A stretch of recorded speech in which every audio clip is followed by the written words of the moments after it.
সবাইকে স্বাগত আমার ইউটিউব চ্যানেলে। আজকে আমরা নবম শ্রেণীর ত্রিভুজ ও চতুর্ভুজের পরিসীমা ও ক্ষেত্রফল যে চ্যাপ্টার আছে তার 16 থেকে কোষে দেখি 15.1 এর 16 থেকে অঙ্কগুলো শুরু করছি। তাহলে চলো 16 অঙ্কটা দেখো কি আছে। 18 মিটার দৈর্ঘ্য বিশিষ্ট একটি বড় হলঘরে কার্পেট দিয়ে মুড়তে 2160 টাকা খরচ হয়। যদি হলঘরের প্রস্থ 4 মিটার কম হতো তাহলে 1620 টাকা খরচ হতো। হলঘরের ক্ষেত্রফল কত? তাহলে দেখো, বড় হল ঘরের আমরা যদি দেখি, বড় হল ঘরে দেখো দৈর্ঘ্যটা দেওয়া আছে, ঠিক আছে, কিন্তু প্রস্থ কিন্তু কোথাও কিছু দেওয়া নেই।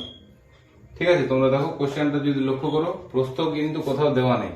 ঠিক আছে, প্রথম লাইনটা হচ্ছে 18 মিটার দৈর্ঘ্য বিশিষ্ট একটি বড় হল ঘরে কার্পেট দিয়ে মুড়তে 2160 টাকা খরচ হয়। তাহলে এখানে দৈর্ঘ্যটা দেওয়া আছে কিন্তু প্রস্থটা জানা নেই। তাহলে আমরা দেখো প্রস্থটাকে আমরা এখানে এক্স মিটার ধরে নেব। ঠিক আছে, তাহলে ক্ষেত্রফলটা আমরা পাবো দৈর্ঘ্য গুণিত প্রস্থ। তাহলে এখানে আমরা প্রথমে লিখবো যে বড় হল ঘরের দৈর্ঘ্য 18 মিটার এবং প্রস্থ এক্স মিটার। তাহলে চলো লিখে নিই এটা। তাহলে দেখো আমি লিখে নিলাম যে বড় হল ঘরের দৈর্ঘ্য 18 মিটার, বড় হল ঘরের প্রস্থটা এক্স মিটার ধরে নিয়েছি, ওই জন্য দেখো ব্র্যাকেটে ধরি। ঠিক আছে, তাহলে বড় হল ঘরের ক্ষেত্রফলটা কত পাবে? দৈর্ঘ্য গুণিত প্রস্থ। দেখো দৈর্ঘ্য আছে 18 আর প্রস্থটা আছে এক্স। ঠিক আছে, তাহলে 18x বর্গ মিটার, 18x বর্গ মিটার। ঠিক আছে, প্রথম লাইন থেকে দেখো এটা আমরা পেয়ে গেলাম। ঠিক আছে, তাহলে এখান থেকে দেখো এবারে সেকেন্ডে কি বলছে, যদি হলঘরের প্রস্থটা 4 মিটার কম হতো। তাহলে দেখো আমাদের প্রস্থ ছিল এক্স, এবার বলছে যদি 4 মিটার কম হয় তাহলে নিশ্চয়ই প্রস্থটা আমরা কত বলতে পারবো? আগে ছিল এক্স, আবার বলছে এটা থেকে 4 কম করে দাও। তাহলে দেখো এক্স মাইনাস 4 পেয়ে যাবো নতুন প্রস্থটা। ঠিক আছে, নতুন প্রস্থটা আমরা তাহলে কত পাবো? X minus 4। দৈর্ঘ্যটা আমার 18 থাকবে, কারণ দৈর্ঘ্যের আমাদের কোনো কিছু চেঞ্জ বলেনি। ঠিক আছে, শুধুমাত্র প্রস্থটা বলছে যে যদি হলঘরের প্রস্থ 4 মিটার কম হতো তাহলে দৈর্ঘ্যটা 18 মিটারই থাকছে, শুধুমাত্র প্রস্থটা আমার চেঞ্জ হয়ে যাচ্ছে এক্স মাইনাস 4। ঠিক আছে, তাহলে দৈর্ঘ্য 18 মিটার এবং প্রস্থ যদি এটা পাই তাহলে নতুন ক্ষেত্রফল আমরা কত পাবো? দৈর্ঘ্য ইন্টু এক্স মাইনাস 4। ঠিক আছে, এটা দৈর্ঘ্য, এটা প্রস্থ। তাহলে চলো এটা লিখে নিচ্ছি যে যদি হলঘরের প্রস্থ 4 মিটার কম হতো তাহলে প্রস্থ সমান এক্স মাইনাস 4 মিটার। তাহলে দেখো আমি লিখে নিয়েছি যে যদি হলঘরের মেঝের প্রস্থ 4 মিটার কম হতো তাহলে প্রস্থ সমান, তাহলে আমাদের দেখো প্রস্থটা এক্স ছিল, এখন বলছে 4 মিটার যদি আমরা কম করে দিই তাহলে x metre, x minus 4 metre. ঠিক আছে, দৈর্ঘ্যটা তো আমার কোনো কিছু চেঞ্জ হয়নি, তাহলে দেখো দৈর্ঘ্যটা 18 থাকছে। তাহলে আমরা আবার ক্ষেত্রফলটা কত পাবো দেখো। তাহলে অতএব হলঘরের মেঝের ক্ষেত্রফল, তবে দেখো দৈর্ঘ্যটা হচ্ছে 18, কারণ 18 দৈর্ঘ্যটা আমার এখানে কিছু চেঞ্জ হয়নি, তাই তো প্রস্থটা শুধুমাত্র চেঞ্জ হয়েছে। তাহলে এক্স মাইনাস 4, এখানে যদি আমরা গুণ করে দিই দেখো 18x আর 18 4 72,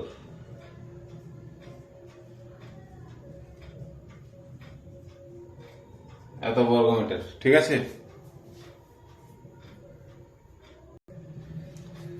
তাহলে দেখো আচ্ছা এখানে যদি গুণ না করি তাহলে মনে হচ্ছে সুবিধা হবে, এটা মুছে দিচ্ছি। ঠিক আছে, এটা আমরা এইভাবেই রাখছি, তাহলে আমার কাটাকাটি করতে সুবিধা হবে। ঠিক আছে, এত বর্গ মিটার।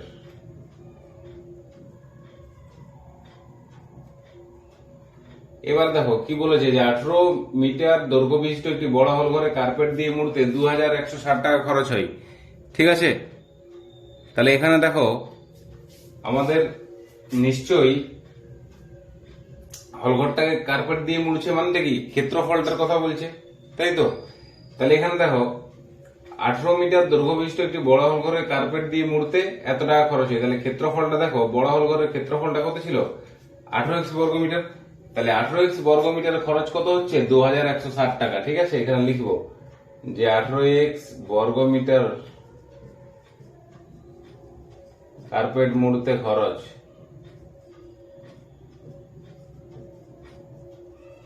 কার্পেট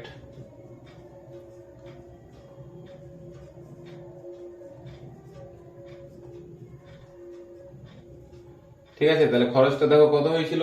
2160 টাকা।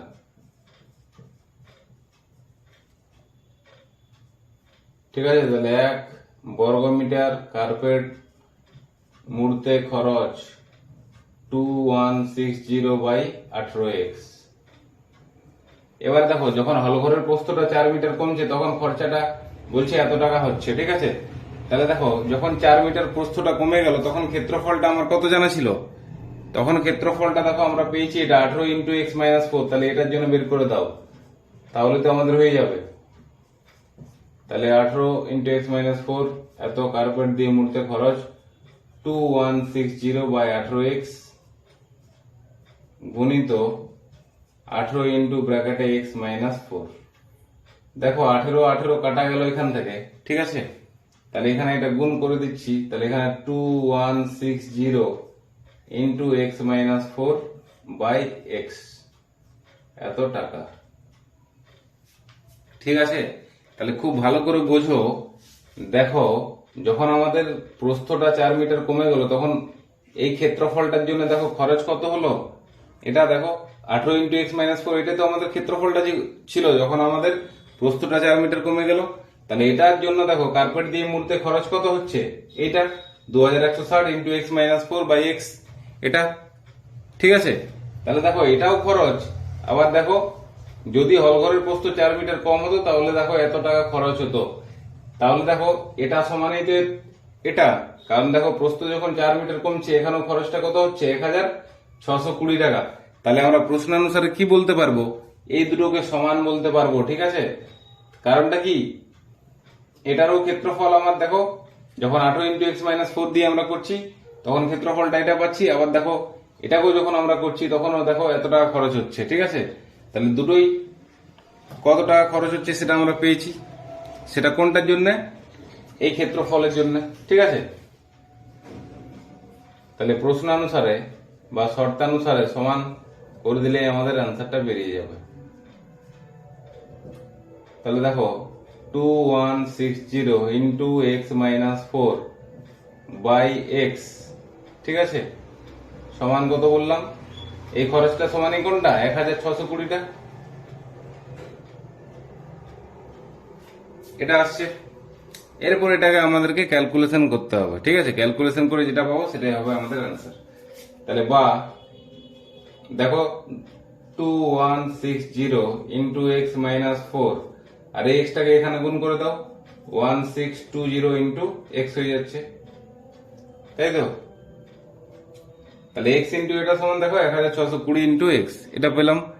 এরপর আমরা এটা গুণ করব। দেখো উপরটা আমি মুছে দিচ্ছি, তোমরা অবশ্যই কিন্তু আমার সাথে সাথে খাতাতে নোট করবে। ঠিক আছে, এটা আমি মুছে দিচ্ছি। আর যারা ভিডিওতে প্রথম তারা কিন্তু অবশ্যই চ্যানেলটা সাবস্ক্রাইব করে রাখবে এরকম ভিডিও পেতে হলে। তাহলে দেখো এখানে আমি গুণ করছি, এরপর এখানে করছি। তাহলে 2160 ইন্টু এক্স মানে 2160 ইন্টু এক্স সমান দেখো এটাকে 4 দিয়ে গুণ করো, 4 0 0। ঠিক আছে, এখানে মাইনাস ছিল, 4 0 0, 4 6 24 4 হাতে 2, 4 1 4, 5 6, 4 2 8। ঠিক আছে, এটা পাচ্ছি। তাহলে 2160 আর এটাকে এদিকে নিয়ে চলে এসো বাঁ দিকে। ঠিক আছে, আমরা যেমন সমাধান করি এক্স গুলোকে একদিকে আর সংখ্যাটাকে একদিকে। তাহলে মাইনাস 8640টা এদিকে নিয়ে চলে এসো। তাহলে বা এখানে দেখো বিয়োগ করলে আসছে 0 4 আর এখানে 6 আর 5 11, তাহলে এটা আসছে। তাহলে দেখো এক্স এর মানটা কত আসছে কাটাকাটি করে, 0 0 কাটাকাটি। এখানে দেখো 2 2 4, 2 7 14, এখানে 2 4 8, 2 3 6, 2 2 4। ঠিক আছে, 3 দিয়ে কাটাকাটি করো, 3 9 27, 3 1 3, 3 4 12, 3 4 12, 9 দিয়ে কেটে দাও এটাকে, 9 কে 9, 9 6 54। ঠিক আছে, তাহলে এক্স এর মানটা দেখো এখান থেকে আমরা 16 পেলাম। এক্স এর মানটা এখান থেকে আমরা 16 পাচ্ছি। তাহলে দেখো আমাদেরকে হল ঘরের ক্ষেত্রফলটা বের করতে বলেছিল। তাহলে দেখো হল ঘরের ক্ষেত্রফলটা আমরা যদি লক্ষ্য করি, দেখো হল ঘরের ক্ষেত্রফল এটা ছিল, তাই তো 18 ইন্টু এক্স। তাহলে এখানে এক্স এর মানটা বসিয়ে দিলেই কিন্তু আমাদের অ্যান্সারটা আমরা পেয়ে যাব। ঠিক আছে, তাহলে অতএব হল ঘরের ক্ষেত্রফল এখানে লিখছি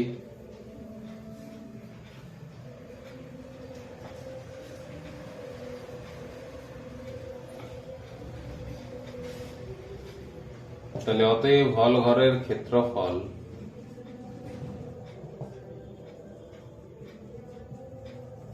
কত ছিল? 18 ইন্টু এক্স ছিল, তাই তো। এক্স এর মানটা এখানে বসিয়ে দাও, 18 ইন্টু 16। দেখো এক্স এর মানটা আমরা 16 পেয়েছি। ঠিক আছে, তাহলে 18 ইন্টু 16 আমরা গুণ করে কত পাচ্ছি সেটাই হবে অ্যান্সার। তাহলে দেখো 18 আর 16 গুণ করলে আমরা 288 পাবো। ঠিক আছে, 288 বর্গ মিটার, এটাই হলো আমাদের অ্যান্সার। ঠিক আছে,